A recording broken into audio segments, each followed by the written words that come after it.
അപ്പോൾ രണ്ട് പ്രധാനപ്പെട്ട ഒരു തെറ്റിദ്ധാരണകളാണ് ഈ വിഷയത്തിൽ ഉണ്ടായത്. ഒന്ന്, ഇദ്ദേഹത്തിൻ്റെ ഭൗതികദേഹം കൊണ്ടുവന്ന ആംബുലൻസ് സേവാഭാരതിയുടേതല്ല, ഇദ്ദേഹം ഒരു സംഘത്തിൻ്റെ സജീവ പ്രവർത്തകനുമായിരുന്നില്ല. സ്വാഭാവികമായിട്ടും അതിൽ വലിയ രീതിയിൽ തന്നെ ഞാൻ ഹൃദയപൂർവ്വം ആ തെറ്റ് ചൂണ്ടിക്കാണിച്ച ഒരുപാട് പേരുണ്ട്. അവരോടൊക്കെ എൻ്റെ നന്ദി തീർച്ചയായും പറയുകയാണ്. കാരണം തെറ്റുപറ്റാത്ത മനുഷ്യരില്ലല്ലോ. ഇത്തരത്തിലുള്ള സാഹചര്യങ്ങൾ തീർച്ചയായും ശ്രദ്ധിച്ച് തന്നെയാണ് മുന്നോട്ട് പോകുന്നത്. സകലനിന്റെയും അണ്ണാക്കിൽ അടിച്ചതിൻ്റെ എഫക്റ്റാണ് ഷ്യാമിൻ്റെ ഈ ഒറ്റ വീഡിയോ പുറത്തു വന്നപ്പം. അത് മാത്രമല്ല, ഷ്യാം ഉസ്താദിനെ വിളിച്ചതും അനിൽ നമ്പ്യാർ ഉസ്താദിനെ വിളിച്ച് ആ വീഡിയോയുടെ രണ്ട് ഭാഗങ്ങളും കൂടി അല്ലെങ്കിൽ അതും കൂടെ പുറത്തോട്ട് കേട്ടതോടുകൂടി സകല സൈബർ സംഘികളുടെയും അണ്ണാക്കിൽ അവരുടെ ശാഖയിൽ അവർ പഠിച്ചിട്ടുള്ള ആ ഊക്ക് കിട്ടിയിട്ടുണ്ട്. അത് നല്ലപോലെ കിട്ടിയിട്ടുണ്ട്. ജനം ടി വിയിൽ വന്നിരുന്നിട്ട് ഒരു വലിയ നുണ പ്രചരിപ്പിച്ചിട്ട് ആ നുണ തെറ്റാണെന്ന് മനസ്സിലായപ്പം അത് തിരുത്തുന്ന ആദ്യമായിട്ട് കാണുന്ന ഒരാളാണ് ശ്യാം ബാബു കൊറോത്ത്. ഇന്നലെ നമ്മളെല്ലാവരും കണ്ടിട്ടുണ്ട്, നമ്മൾ റിയാക്ട് ചെയ്തിട്ടുണ്ട്, നമ്മൾ നല്ല തെറി വിളിച്ചിട്ടുണ്ട്. ഏതാണെങ്കിലും ആ പറഞ്ഞ ഒരു സംഭവം ഇതായിരുന്നു. അതായത് ഇന്നലെ കാസർഗോഡ് നാരായണേട്ടൻ്റെ മരണത്തിന് ശേഷം സേവാഭാരതിയുടെ സഫ എന്ന് പറഞ്ഞ ആംബുലൻസിൽ സേവാഭാരതിയുടെ പ്രവർത്തകർ പണം കൊടുത്ത് അല്ലെങ്കിൽ അതിൻ്റെ കാര്യങ്ങളൊക്കെ ചെയ്ത് ആ ഒരു ഭൗതിക ശരീരം തിരിച്ച് കാസർഗോഡ് എത്തിച്ച് അവർ ശവസംസ്കാര ചടങ്ങുകളൊക്കെ ചെയ്തു.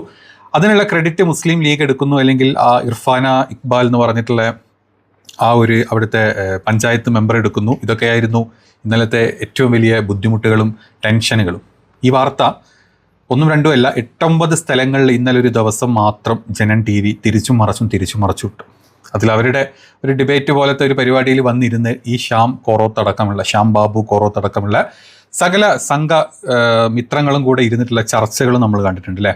നമ്മളപ്പം തന്നെ അത് റിയാക്ട് ചെയ്തു. കാരണം അത് തെറ്റാണെന്നും ആ ആംബുലൻസ് വിളിച്ചതും അല്ലെങ്കിൽ ആ ആംബുലൻസ് സേവാഭാരതിയുടെ ആംബുലൻസ് അല്ല എന്നുള്ളതും ബാക്കി എല്ലാ തെളിവ് സഹിതമായിരുന്നു നമ്മളൊക്കെ വീഡിയോ ചെയ്തിരുന്നത്. ഇത് കണ്ടതുകൊണ്ടാവാം, അല്ലെങ്കിൽ താൻ പറഞ്ഞു പോയത് വലിയ മണ്ടത്തരവും അല്ലെങ്കിൽ ആളുകളെ തമ്മിൽ അടുപ്പിക്കാൻ വേണ്ടിയിട്ട് വായിന്ന് വീണിട്ടുള്ള ചില കാര്യങ്ങളാണെന്ന് മനസ്സിലായതുകൊണ്ട് തന്നെ ശ്യാം ബാബു കൊറോത്ത് ഒരു വലിയ സോറിയല്ല തെറ്റ് തിരുത്തിയതിൽ നന്ദി പറഞ്ഞുകൊണ്ടൊരു വീഡിയോ ചെയ്യേണ്ടായി.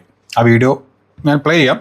അതുമാത്രമല്ല, തിരിച്ച് നമ്മുടെ അൻസാരി സുഹരി ഉസ്താദിനെ വിളിച്ചിട്ട് ആ പറഞ്ഞതിൽ അല്ലെങ്കിൽ ആ കാര്യം കാണിച്ചു തന്നതിൽ നന്ദി പറഞ്ഞുകൊണ്ടുള്ള ഒരു ഫോൺ കോളും നമ്മൾ കണ്ടു.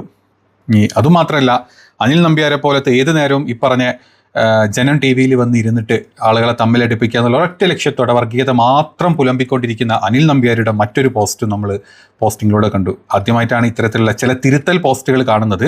അതായത് സ്വാതന്ത്ര്യ സമരത്തിൻ്റെ ആശംസകൾ പറയുമ്പോൾ പോയി ഗാന്ധിജിക്ക് നേരെ തോക്ക് ചൂണ്ടി വെച്ചിട്ടുള്ള ഫോട്ടോ വരെ അല്ലെങ്കിൽ അതിൻ്റെ ഒരു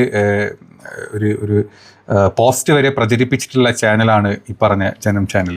അത് തിരുത്താൻ അവർ പലപ്പോഴും തയ്യാറായിട്ടുണ്ടായിരുന്നില്ല. അതൊക്കെ ചെറിയ ചെറിയ കാര്യങ്ങൾ, അങ്ങനെ 100 കാര്യങ്ങൾ ദിവസവും ഇങ്ങനെ പുലമ്പിക്കൊണ്ടിരിക്കുന്ന ഒരു മലം ചാനലായിട്ട് നമ്മളതിനെ കണ്ടിട്ടുള്ളൂ. പക്ഷേ ശ്യാം ഇന്നലെ വന്ന് പറഞ്ഞിട്ടുള്ളൊരു കാര്യം, പക്ഷേ ശ്യാം അത് പറയുന്നതിൻ്റെ കൂടെ തന്നെ മൊത്തത്തിൽ അങ്ങ് സമ്മതിച്ചു തരാനുള്ളൊരു ബുദ്ധിമുട്ടുകൊണ്ട് അവസാനം വന്നിട്ട് വീണ്ടും മറ്റൊരു തരത്തിൽ അവിടെ ഒരു പുഷ് കൊടുത്തിട്ടുണ്ട്. അതും കൂടെ നമ്മൾ കേൾക്കേണ്ടതാണ്.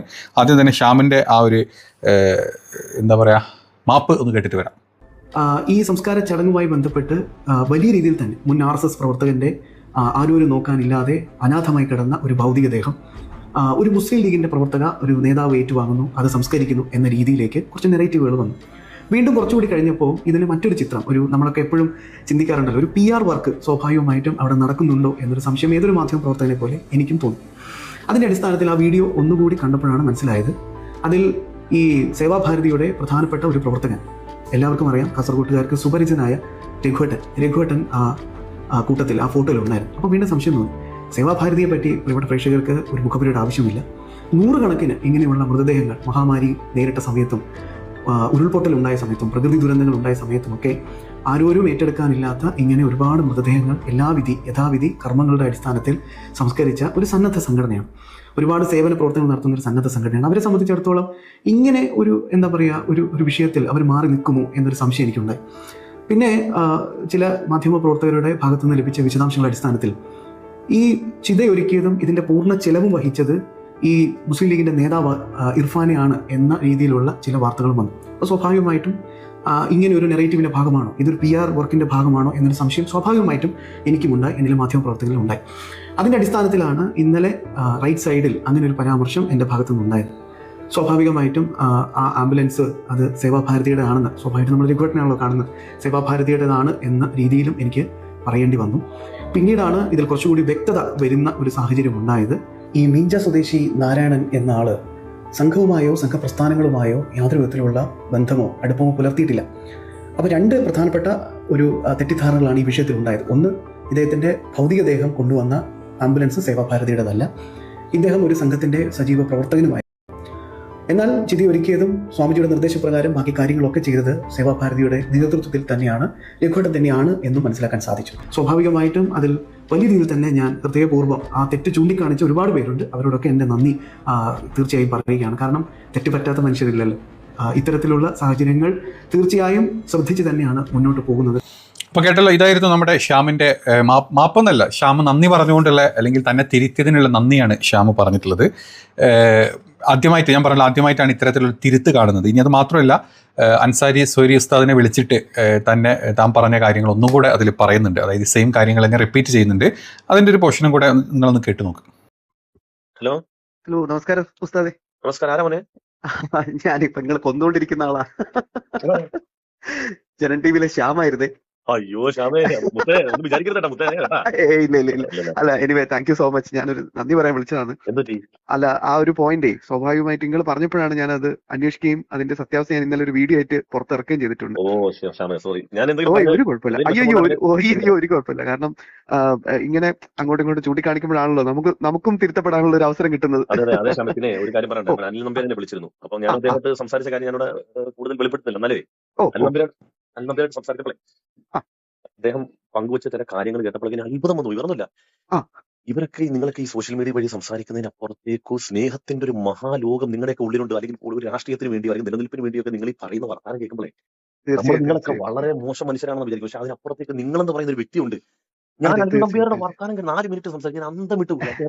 കാരണം ഇവരൊക്കെ മുസ്ലിങ്ങളുമായി ഭയങ്കര, നമ്മുടെ ഈ കൃഷ്ണകുമാർ സാറല്ലേ. അപ്പോൾ ഈ ഒരു കാര്യവും കേട്ടു അല്ലേ, അൻസാരി സുഹരി ഉസ്താദിനോട് സംസാരിക്കുന്നതും ശ്യാം സംസാരിച്ച് നമ്മൾ കേട്ടു. അതുമാത്രമല്ല, അനിൽ നമ്പ്യാർ പോലും അൻസാരി ഉസ്താദിനെ വിളിച്ചിട്ടുണ്ട് എന്നും പറഞ്ഞു. അതിലും വളരെ സൗഹൃദപരമായിട്ടുള്ള സംസാരങ്ങളും കാര്യങ്ങളൊക്കെയാണ് പറഞ്ഞിട്ടുള്ളത്. കാരണം അതായത് ഇന്നലെ പറഞ്ഞത് സാധാരണ ഇവർ ഒരു ഡിബേറ്റും കാര്യങ്ങളും ഉണ്ടാകുമ്പം കുറേ എക്സ് മുസ്ലിമുകളെയും കുറേ BJP സംഘമിത്രങ്ങളും കൊണ്ടിരുത്തും. ഒരു കോർണറിൽ എവിടുന്നോ നമ്മളാരും കേൾക്കാത്ത ഏതെങ്കിലുമൊക്കെ ഒരു മുസ്ലിം നാമധാരിനെയും കൊണ്ടങ്ങിരുത്തും. ഏതെങ്കിലുമൊക്കെ പാർട്ടിയുടെ പേരും പറഞ്ഞിട്ട് കൊണ്ടിരുത്തിയിട്ട് ഈ ഒരു 3 ഡിബേറ്റിലെ 3 അംഗങ്ങളാണെങ്കിൽ കൂട്ടത്തിൽ നമ്പ്യാരും കൂടെ ചേർന്നിട്ട് ഒരു ഫോക്കസ് ചെയ്തിട്ടുള്ള ഒരു അറ്റാക്കാണ് സ്ഥിരം കാണാറുള്ളത്. അതിലൊന്നൊരു മാറ്റം ഇനി ഇവിടെ നിന്ന് അങ്ങോട്ടും മാറാൻ പോകുന്നില്ല, മുമ്പ് മാറിയിട്ടുമില്ല. അതിലൊന്നും നമ്പ്യാർ മാറാൻ പോകുന്നില്ല. കാരണം ഒരു മുതിർന്ന മാധ്യമ പ്രവർത്തകൻ ഞാൻ പറയുന്നില്ല. കാരണം ഇത്തരത്തിലുള്ള മാധ്യമങ്ങളിലെ പ്രവർത്തനം അത് മാധ്യമ പ്രവർത്തനം മാത്രമല്ല, ഒരു കുട്ടിക്കൊടുപ്പ് പോലത്തെ അല്ലെങ്കിൽ തമ്മിൽ തല്ലിപ്പിക്കുന്ന പോലത്തെ ചില പ്രവർത്തനങ്ങൾ മാത്രമായിട്ട് അനിൽ നമ്പ്യാർ കാണിക്കുന്നതായിട്ട് തോന്നിയിട്ടുള്ള ആ കാര്യത്തിലൊക്കെ. അതുകൊണ്ട് ഇത്തരത്തിലുള്ള കോളും കാര്യങ്ങളും ഇന്ന് പറയാൻ അല്ലെങ്കിൽ ഇന്ന് വരാനുള്ള കാരണം പറഞ്ഞത് നമ്മുടെ ഈ സൈബർ സംഘിക്കൂട്ടങ്ങൾ അങ്ങ് മാറ്റി നിർത്തിയിട്ടുണ്ട്.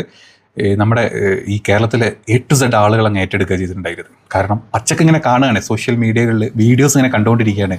ആ ഒരു ആംബുലൻസ് സേവാഭാരതിയുമായിട്ട് തുള്ളിത്തെറിച്ച ബന്ധം പോലും ഇല്ലാത്ത ഒരു ആംബുലൻസും ആ ആംബുലൻസിൻ്റെ ഡ്രൈവറെ രാഹുൽ ഈശ്വർ വിളിക്കുമ്പം അതൊരു അഷ്റഫ് എന്ന് പറഞ്ഞ ഒരാളുടെ ആംബുലൻസ് ആണെന്നും കാശ് കൊടുത്തിട്ട് ഈ പറഞ്ഞ ഈ ഇർഫാന ഇക്ബാലു അല്ലെങ്കിൽ അവർ ഭാഗമായിട്ടുള്ള ഷെയ്ഖ് സായിദ് ഓർഫനേജും കൂടെ കാശ് കൊടുത്തിട്ടാണ് ഈ കാര്യങ്ങൾ ചെയ്തതെന്നും അവരുടെ വളണ്ടിയേഴ്സാണ് അവിടുന്ന് ബോഡി ഇങ്ങോട്ട് എത്തിച്ചതെന്നും ഈ ബോഡി എത്തിച്ച സമയത്ത് ആ ഒരു ശ്മശാനത്തിലോട്ട് അല്ലെങ്കിൽ ആ ബോഡി ചുമന്നുകൊണ്ട് ശ്മശാനത്തിലെ വിറകിൽ കൊണ്ടുവെക്കുന്നത് വരെ ഈ പറഞ്ഞ ആളുകളാണ്. ആ കൂട്ടത്തിൽ ഇർഫാന എന്ന് പറഞ്ഞിട്ടുള്ള ആളും അവിടെ ഉണ്ട്, മറ്റ് ഈ ഷെയ്ഖ് സായിദിൻ്റെ വളണ്ടിയേഴ്സും അവിടെ ഉണ്ട്. പിന്നെ ആ ഒരു ശ്മശാനത്തിൻ്റെ നടത്തിപ്പുകാരൻ ഈ പറഞ്ഞ സേവാഭാരതിയുടെ അല്ലെങ്കിൽ ഒരു സംഘ പ്രവർത്തകനാണ്.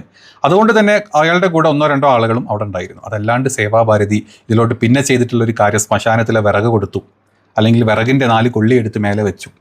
അതുമാത്രമല്ല, ചൂട്ട് കത്തിച്ച് ഈ പറഞ്ഞ നാരായണേട്ടൻ്റെ ചിതക്ക് തീ കൊളുത്തി, കൂട്ടത്തിൽ ഇർഫാനെയും കൊളുത്തി, അവിടെയുള്ള 1-2 പേരൊക്കെ കൊളുത്തി. അപ്പം കത്തിയത് നാരായണൻ്റെ ശരീരത്തിനെ കത്തിച്ച് കളഞ്ഞത് ഈ പറഞ്ഞ രഘുവേട്ടൻ വെച്ച വിറക് മാത്രമല്ല എന്നും രഘുവേട്ടൻ കത്തിച്ച അല്ലെങ്കിൽ ഓലക്കൊടി വെച്ച് കത്തിച്ചിട്ടുള്ള തീ കൊണ്ട് മാത്രമല്ല കത്തിയത് എന്നുള്ളതും ഒരു മാസമായിട്ട് ഇയാളെ ശുശ്രൂഷിച്ചുകൊണ്ടിരിക്കുന്ന അല്ലെങ്കിൽ ഇയാളുടെ കാര്യങ്ങൾ നോക്കിയിരുന്ന മെയ് 23-ാം തീയതി ഈ ഒരു സംഘടന അവിടെ വന്ന് ഒരു കടത്തിണയിൽ കിടന്നിട്ടുള്ള ഒരാളെ അവിടുന്ന് ഇറക്കി അല്ലെങ്കിൽ അയാളെ കുളിപ്പിച്ച് വൃത്തിയാക്കി രാത്രി ഒരു വണ്ടിയുടെ ലൈറ്റിൽ മാത്രം കേട്ടോ, നിങ്ങൾ ശ്രദ്ധിക്കണം, വണ്ടിയുടെ ഒരു ലൈറ്റിൽ മാത്രം കിട്ടിയ ഒരു ലൈറ്റിൽ അവരവിടെ കുളിപ്പിച്ച് വൃത്തിയാക്കി ഈ ആളിനെ അവിടുത്തെ സഹകരണ ഹോസ്പിറ്റലിൽ കൊണ്ടുപോയതും അവിടുന്ന് അവിടുത്തെ ചികിത്സാ രീതി പോരാ അല്ലെങ്കിൽ അത് പരിമിതമാണെന്ന് കണ്ടിട്ട് ഈ ഒരു സംഘടനയിലുള്ള ആളുകളാണ് ഇയാളുടെ ഫാമിലി കമല എന്ന് പറഞ്ഞ ഇയാളുടെ സഹോദരിയുടെ കയ്യിൽ നിന്നും പോലീസിന്റെ സൈഡിൽ നിന്നും ഒക്കെ അപ്രൂവൽ വാങ്ങിച്ചിട്ട് ഇയാളിനെ കോഴിക്കോട് മെഡിക്കൽ കോളേജ് ഹോസ്പിറ്റലിൽ എത്തിക്കുന്നത്. അവിടുന്ന് മരിച്ചു എന്നുള്ള വാർത്ത ആദ്യം അറിയിക്കുന്നതും ഈ പറഞ്ഞ ഇർഫാന ഇക്ബാലിനെ തന്നെയാണ്. അതുപോലെ തന്നെ അവരുടെ ഈ ഒരു സംഘടന തന്നെയാണ്. അവിടെ നിന്നും ആ ഒരു ബോഡി തിരിച്ചു കൊണ്ടുവന്ന് ഇവിടം വരെ എത്തിച്ചു കൊടുത്തതും അതിന്റെ ഭാഗമായിട്ട് അവിടുത്തെ ചടങ്ങുകളിലും ബാക്കിയുള്ള കാര്യങ്ങളൊക്കെ കൂടെ നിന്നതും ഈ പറഞ്ഞ സംഘപരിവാർ അല്ലെങ്കിൽ ഈ പറഞ്ഞ സേവാഭാരതിയുടെ ആ ഒരു രഘുവേട്ടൻ എന്ന് പറഞ്ഞിട്ട് ആളുടെ കൂടെ ബാക്കി എല്ലാ കാര്യത്തിലും നിന്ന് ഇവർ തന്നെയാണ്. അവിടെ ചിലവായത് ചിലപ്പോൾ 100 രൂപയാണെങ്കിൽ അതിൻ്റെ 90 രൂപയും കയ്യിന്നെടുത്തത്, അല്ലെങ്കിൽ 95 രൂപയും, ഒരു എക്സാമ്പിൾ പറഞ്ഞിട്ടോ 95 രൂപയും കയ്യിന്നെടുത്തത് ഈ ഒരു സംഘടനയും ഈ പറഞ്ഞ ഇർഫാന ഇക്ബാലും തന്നെയാണെന്ന് അട്ടിവരയിട്ട് ഈ എന്താ പറയുക നമ്മുടെ കേരളത്തിലെ ആൾക്കാർക്ക് മനസ്സിലായി. ഇനി മനസ്സിലാവാത്ത ഒരു ചെറിയ കൂട്ടം സംഖ്യകൾ മാത്രം, അത് തിട്ട സംഖ്യകൾ എന്ന് ഞാൻ പറയും. അത് മനസ്സിലാക്കി തെറ്റിദ്ധരുത്തിയ ഷ്യാമിനെ അല്ലെങ്കിൽ ഇതിനെ സപ്പോർട്ട് ചെയ്ത് ഫോൺ ചെയ്ത അനിൽ നമ്പ്യാരെ ഞാൻ ഇക്കൂട്ടത്തിൽ ഞാൻ പറയുന്നത്. പക്ഷേ മറ്റ് തിട്ട സംഖ്യകൾ ഈ പറഞ്ഞ സൈബർ സംഖ്യകൾ ഇന്നലെ മുതൽ കുത്തിയിരുന്നിട്ട് നമ്മൾ ചെയ്ത വീഡിയോ അല്ലെങ്കിൽ ഉസ്താദ് ചെയ്ത അൻസാരി ഉസ്താദ് ചെയ്ത വീഡിയോ ഒക്കെ ഇട്ടെടുത്തിട്ട് അവരങ്ങ് ഏതോ ഇയാൾ ഈ പറഞ്ഞ രഘുവേട്ടൻ തീ വെക്കുന്ന ഒരു രംഗം വെച്ചിട്ട് അങ്ങ് പൊലിപ്പിക്കുന്നുണ്ടായിരുന്നു. സകലനിന്റെയും അണ്ണാക്കിൽ അടിച്ചതിൻ്റെ എഫക്റ്റാണ് ഷ്യാമിൻ്റെ ഈ ഒറ്റ വീഡിയോ പുറത്തു വന്നപ്പം. അതുമാത്രമല്ല ഷ്യാം ഉസ്താദിനെ വിളിച്ചതും അനിൽ നമ്പ്യാർ ഉസ്താദിനെ വിളിച്ച് ആ വീഡിയോയുടെ 2 ഭാഗങ്ങളും കൂടെ അല്ലെങ്കിൽ അതും കൂടെ പുറത്തോട്ട് കേട്ടതോടുകൂടി സകല സൈബർ സംഖ്യകളുടെയും അണ്ണാക്കിൽ അവരുടെ ശാഖയിൽ അവർ പഠിച്ചിട്ടുള്ള ആ ഊക്ക് കിട്ടിയിട്ടുണ്ട്. അത് നല്ലപോലെ കിട്ടിയിട്ടുണ്ട് എന്ന് മനസ്സിലായിട്ടുണ്ട്. ഏതാണെങ്കിൽ ഇത്തരത്തിലുള്ള പ്രവർത്തികൾ നമ്മുടെ നാട്ടിൽ നടക്കുന്നത് നല്ലതാണ്. കുറച്ചെങ്കിലും ഇത്തരത്തിലുള്ള ആളുകൾ ഇങ്ങനെ കാര്യങ്ങൾ പറയുമ്പോൾ അത് വന്ന് തിരിച്ച് സംസാരിക്കുന്നതും വളരെ നല്ലതാണ്. പിന്നെ ഷ്യാം അതിൻ്റെ ലാസ്റ്റിലോട്ട് തൻ്റെ വീഡിയോയുടെ ലാസ്റ്റിലോട്ട് ഷ്യാം ഒരു കാര്യം പറഞ്ഞിട്ടുണ്ട്. അതിൽ ചെറിയൊരു കാര്യം ഷ്യാമിനോട് ചോദിക്കണമെന്നുണ്ട്. ഒന്ന് കേട്ട് നോക്കാം. ഇന്നലെ ഈ വിവാദങ്ങൾക്ക് അപ്പുറത്തേക്ക് റൈറ്റ് സൈഡിൽ ഇന്നലെ ഞങ്ങൾ മുന്നോട്ട് വെച്ച പ്രധാനപ്പെട്ട ഒരു പോയിന്റ്, ഒരു തരത്തിൽ പറഞ്ഞാൽ മുഹറം ആഘോഷങ്ങൾക്ക് ഇടെ വലിയ രീതിയിലുള്ള അക്രമങ്ങളും പ്രകോപനങ്ങളും നടത്തുന്ന വളരെ ചെറിയ ന്യൂനപക്ഷം ജിഹാദി പ്രവർത്തനം നടത്തുന്നവർ, ഇവരെ കൃത്യമായി തന്നെ ചൂണ്ടിക്കാണിച്ചായിരുന്നു ഇന്നലെ റൈറ്റ് സൈഡ് ആരംഭിച്ചത്.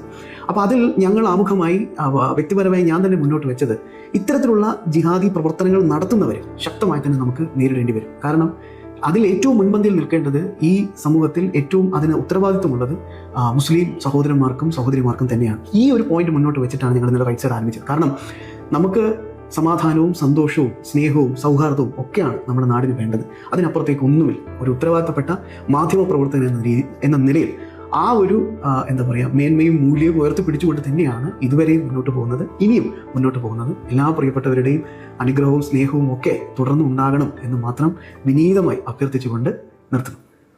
ഇതാണ് ഷ്യാം പറഞ്ഞത്. ഉത്തരവാദിത്തപ്പെട്ട ഒരു സാമൂഹിക മാധ്യമ പ്രവർത്തകൻ എന്നുള്ള രീതിയിൽ നമ്മുടെ നാട്ടിലെ സമാധാനം കളയുന്ന ജിഹാദികളെ തിരിച്ചറിഞ്ഞ് അവർക്കെതിരെ സംസാരിക്കേണ്ടത്, അവർക്കെതിരെ കൈ ഉയർത്തേണ്ടത് നമ്മുടെ നാട്ടിലെ മുസ്ലിം ജനത അല്ലെങ്കിൽ മുസ്ലിങ്ങൾ തന്നെയാണ്. എനിക്കും അത് തന്നെ പറയാനുള്ളത്. ജിഹാദിത്തരം കാണിക്കുന്ന ജിഹാദികളായിട്ടുള്ള തീവ്രവാദികളായിട്ടുള്ള മുസ്ലിം നാമധാരികൾ ഉണ്ടെങ്കിൽ അവരെ എതിർക്കേണ്ടത് നമ്മുടെ രാജ്യത്തെ നാട്ടിലെ മുസ്ലിങ്ങൾ തന്നെയാണ്. അതെന്നും എതിർക്കുന്നുണ്ട്. അതേ സ്ഥാനത്ത് ഈ പറഞ്ഞ പോലത്തെ ഈ സംഘികളായിട്ടുള്ള പരമ തീവ്രവാദികളെ, രാജ്യദ്രോഹികളായിട്ടുള്ള സ്നേഹികൾ എന്ന് പേര് വെച്ച് നടക്കുന്ന സംഘ തീവ്രവാദികളെ എതിർക്കേണ്ടത് ഈ നാട്ടിലെ മുസ്ലിങ്ങളോ അല്ലെങ്കിൽ ഈ നാട്ടിലെ മറ്റുള്ളവരോ അല്ല, അത് ഹിന്ദുക്കൾ തന്നെ മുന്നോട്ട് വന്ന് എതിർക്കണം. അതല്ലാണ്ട് ഷ്യാം പറഞ്ഞ പോലെ ഈ സമാധാനവും സന്തോഷമൊക്കെ രാജ്യത്ത് വേണം എന്നുണ്ടെങ്കിൽ കേരളത്തിൽ അത് വേണ്ടുവോളം ഇപ്പം ഉണ്ട്. അതിൽ വലിയ കുഴപ്പമില്ലാണ്ട് മുന്നോട്ട് പോകുന്നുണ്ടെങ്കിലും ഈ നാട്ടിലെ നല്ലവരായിട്ടുള്ള മുസ്ലിങ്ങളും ഹിന്ദുക്കളും ക്രിസ്ത്യാനികളും ഇവിടെ ഉള്ളത് കൊണ്ട് തന്നെയാണ്. അതേ സ്ഥാനത്ത് ഉത്തരേന്ത്യയിൽ ഈ പറഞ്ഞ സമാധാനം ഇല്ലാതായിട്ട് കാലം കുറയും. കഴിഞ്ഞ 10-12 വർഷങ്ങളായിട്ട് ഈ സമാധാനം ഉത്തരേന്ത്യയിൽ ഒട്ടുമില്ല. ജിഹാദികളെ നിങ്ങൾ നോക്കിക്കോ, ജിഹാദികളെ നിങ്ങൾ കൈകാര്യം ചെയ്തോ ഒക്കെ നിങ്ങൾ ചെയ്തു. അതേ കൂട്ടത്തിൽ ഹിന്ദു തീവ്രവാദികൾ ജയശ്രീരാം വിളിച്ചിട്ടില്ലെങ്കിൽ തല്ലിക്കൊല്ലുന്നത്, അതല്ലെങ്കിൽ ഒരു പള്ളിയുടെ താഴത്ത് ഒരു കല്ല് കണ്ടു കഴിഞ്ഞാൽ ലിംഗമാണെന്നും പറഞ്ഞാൽ ആ പള്ളി പൊളിച്ചവിടെ അമ്പലം പണിയുന്നത്, ബീഫിൻ്റെ പേരിൽ ബീഫ് വെറും പോത്തിറച്ചി കണ്ടു കഴിഞ്ഞാൽ പോലും മനസ്സിലാവാത്ത, അല്ലെങ്കിൽ ഒരു ആട്ടിറച്ചി കണ്ടു കഴിഞ്ഞാൽ പോലും അത് ബീഫാണെന്നും പറഞ്ഞ് തച്ച് കൊന്ന് തീർക്കുന്നത്, താടി വെച്ച് നടന്നു കഴിഞ്ഞാൽ അത് താടി വടിച്ചിട്ട് പോയാൽ മതി, ഹിന്ദുക്കൾ കൂടുതലുള്ള സ്ഥലത്തോട്ട് വരരുതെന്നും പറഞ്ഞ് തല്ലിപ്പായിപ്പിക്കുന്നത്, അതല്ലെങ്കിൽ ഒരു ഹിന്ദു അല്ലെങ്കിൽ ഒരു മുസ്ലിമിന് ലാൻഡ് പോലും വിൽക്കാൻ പറ്റാത്ത അതിന് ലാൻഡ് ജിഹാദ് എന്ന് പേരിട്ടിട്ട് വിളിച്ചുകൊണ്ടിരിക്കുന്നത്, അത്തരത്തിലുള്ള സംഘ തീവ്രവാദികൾ നമ്മുടെ രാജ്യത്ത് ഇഷ്ടം പോലെ ഉണ്ട്. അതിനെതിർക്കേണ്ടതും ഈ പറഞ്ഞ ഹിന്ദു ജനത തന്നെയാണ്. അപ്പോൾ അതിനൊക്കെ വേണ്ടിയിട്ടും കൂടെ ഈ പറഞ്ഞ റൈറ്റ് സൈഡ് എന്ന് പറയുന്ന നിങ്ങളുടെ പരിപാടിയിൽ ശബ്ദം ഉയർത്തിയിട്ടുണ്ടോ? ഇല്ല, ഉയർത്താറില്ല. അത് നമ്മൾ കാണാറില്ല. അപ്പോൾ മുഹറം എന്ന് പറഞ്ഞ പരിപാടിയിൽ ഏതോ ജിഹാദികൾ അവിടെ മോശമായിട്ടില്ലെങ്കിൽ അക്രമാസക്തമായിട്ട് ഓടിയിട്ടുണ്ടെങ്കിൽ കാവടി യാത്രക്ക് ഓടിക്കൊണ്ടിരിക്കുമ്പം കണ്ണ് കണ്ട പള്ളികൾ വരെ മറച്ചു വെക്കേണ്ട അവസ്ഥ ഉത്തരേന്ത്യയിൽ ഉണ്ട് എന്ന് ശ്യാമിന് അറിയാത്തത് കൊണ്ടല്ല, ശ്യാം അത് പറയത്തില്ല. ഇനി ആ വഴിക്ക് പോകുന്ന അല്ലെങ്കിൽ കാവടി യാത്ര ഓടിക്കൊണ്ടിരിക്കുന്ന ഈ ശബരിനാഥ് യാത്ര ഓടിക്കൊണ്ടിരിക്കുന്ന സമയത്ത് വഴിയിലുള്ള മുസ്ലിങ്ങളുടെ കടകൾ ഉണ്ടെങ്കിൽ അടച്ചിടണം എന്നുള്ളതും അവിടെയൊക്കെ ഹിന്ദുക്കളുടെ കടകളുടെ മേലെ പ്രത്യേകിച്ച് കാവിക്കൊടി കുത്തണമെന്നും ഇതൊക്കെ നമ്മൾ സ്ഥിരം കാണുന്നതാണ്. അപ്പം മുഹറം യാത്ര മാത്രമല്ല നമ്മുടെ രാജ്യത്തുള്ളത്, പല യാത്രകളും ഉണ്ട്. ഈ യാത്രകളിൽ കാണിച്ചു കൂട്ടുന്ന കാട്ടിക്കൂട്ടലുകളുടെ അവസ്ഥ എത്രത്തോളം ഉണ്ടെന്നും കൂടെ റൈറ്റ് സൈഡ് പോലത്തെ നിങ്ങളുടെ പരിപാടിയിൽ നട്ടലുണ്ടെങ്കിൽ നിങ്ങളൊന്ന് ഡിസ്കഷനിൽ വെക്കുക, നിങ്ങളൊന്ന് അതിനെപ്പറ്റി സംസാരിക്കുക കേട്ടോ. അതും കൂടെ ആണെങ്കിൽ ശ്യാമിനെ നമ്മൾ ശ്യാം ബാബു എന്ന് വിളിക്കും. അതല്ലെങ്കിൽ നമ്മൾ നേരത്തെ പറഞ്ഞ പോലെ നമ്മൾ അറിയാണ്ട് ശ്യാം പറയുന്ന ഇത്തരത്തിലുള്ള കാര്യങ്ങൾ പറയുമ്പോൾ നമ്മൾ അറിയാണ്ടൊന്ന് ശ്യാമിനോട് സംസാരിച്ച് പോകും. അപ്പോൾ അത്രയേ ഉള്ളൂ പറയാൻ. വീഡിയോയുടെ കാര്യങ്ങൾ കേട്ടിട്ട് നിങ്ങൾക്ക് ഇഷ്ടപ്പെട്ടെങ്കിൽ നിങ്ങൾ സപ്പോർട്ട് ചെയ്യുക. മാക്സിമം വീഡിയോ ഷെയറും ലൈക്കും കമൻറ്റും ഒക്കെ ചെയ്യുക. അടുത്തൊരു വീഡിയോയിൽ കാണാം. ബൈ.